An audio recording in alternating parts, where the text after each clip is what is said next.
देखिए, ये बहुत ही आज का जो जजमेंट है जस्टिस नागरत्ना और जस्टिस भुइयां का सुप्रीम कोर्ट से रिमिशन मैटर पे जो बिल्किस बानो वाले केस में लोगों को रिहा कर दिया गया था स्टेट ऑफ गुजरात द्वारा, तो उसमें जो जजमेंट है वो कहता है कि रूल ऑफ लॉ सबसे ज्यादा सुप्रीम रहेगा इस देश में, और रूल ऑफ लॉ को एक बार फिर अपहोल्ड किया गया है।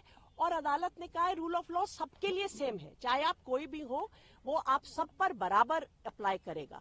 मैं तो ये कहूंगी कि इससे एक भरोसा जो हम सब देशवासियों का है रूल ऑफ लॉ पर, उसका एक बार फिर हमारा भरोसा इस पर वापस आता है कि हाँ, रूल ऑफ लॉ अदालत हमेशा अपहोल्ड करेगी, चाहे सामने कोई भी खड़ा हो।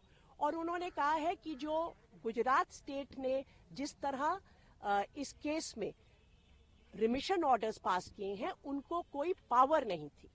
जो पावर है वो अप्रोप्रिएट गवर्नमेंट इस केस में महाराष्ट्र है, क्योंकि ये पर्टिकुलर केस जो 2002 में जो हिंसा हुई थी गुजरात में, उससे ये पूरी इंसिडेंट निकलता है, जिसमें इस पर्टिकुलर इंसिडेंट में 14 से ज्यादा लोगों की हत्या हुई थी और जो ये अक्यूज्ड हैं उनको उसमें कन्विक्ट किया गया था, और 3 औरतों के साथ गैंग रेप, उसमें बच्चों की भी हत्या हुई थी। ये केस का ट्रायल स्टेट ऑफ गुजरात से निकाल के सुप्रीम कोर्ट ने स्टेट ऑफ महाराष्ट्र में भेजा था ताकि फेयर ट्रायल हो सके।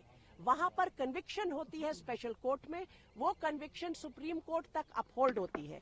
उसके बाद ये रिमिशन जो स्टेट ऑफ गुजरात देता है, ना तो कोड ऑफ क्रिमिनल प्रोसीजर में उनको इसकी का अधिकार है, ना सुप्रीम कोर्ट की जो कॉन्स्टिट्यूशन बेंच की जजमेंट्स है वो इसका अधिकार देती हैं।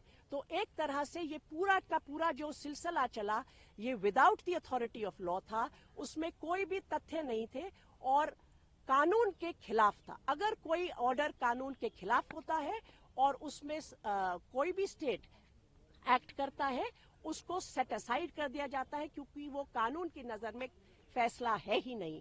उसको सेट असाइड करते हुए कोर्ट ने इस बात पर बहुत ध्यान दिया कि भाई ये लोगों को लिबर्टी मिल चुकी है, पर्सनल लिबर्टी और रूल ऑफ लॉ का क्या रिश्ता होगा, उसमें क्या इनकी लिबर्टी वापस ली जाए। वो सारी बातों पर बहुत गौर करने के बाद अदालत ने ये फैसला किया कि ये लोगों को वापस जेल में अभी जाना होगा, ताकि रूल ऑफ लॉ का पर जो इस देश टिका हुआ है, कोई भी हो उसमें लॉ सबके ऊपर बराबर चलेगा।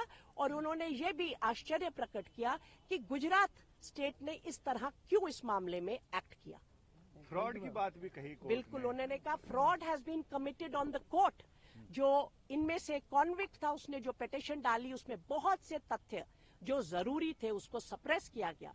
कॉन्विक्ट ने तो सप्रेस किया, मगर स्टेट ऑफ गुजरात ने भी उन बातों को अदालत के सामने दोबारा उजागर नहीं किया रिव्यू पिटीशन के जरिए। महिलाओं के सम्मान को लेकर के भी सुप्रीम कोर्ट ने जी, उन्होंने कहा कि देखिए, इसमें जो महिलाओं का सम्मान है, महिलाओं की जो डिग्निटी है, अभी वो पूरी बातें तो पढ़ेंगे जब जजमेंट अवेलेबल होगा, उसको कैसे अपहोल्ड किया जाएगा, वो रूल ऑफ लॉ के थ्रू अपहोल्ड होता है। और इसलिए रूल ऑफ लॉ पूरे देश में सबसे ज्यादा सुप्रीम होगा। और अगर वहां पर कोई उसको सर्कमवेंट करता है और अगर कोई स्टेट गवर्नमेंट उसके बीच में आकर किसी तरह पावर का यूसर्प करती है, आर्बिट्ररी एक्सरसाइज करती है, तो अदालत उसको नहीं टिकने देगा।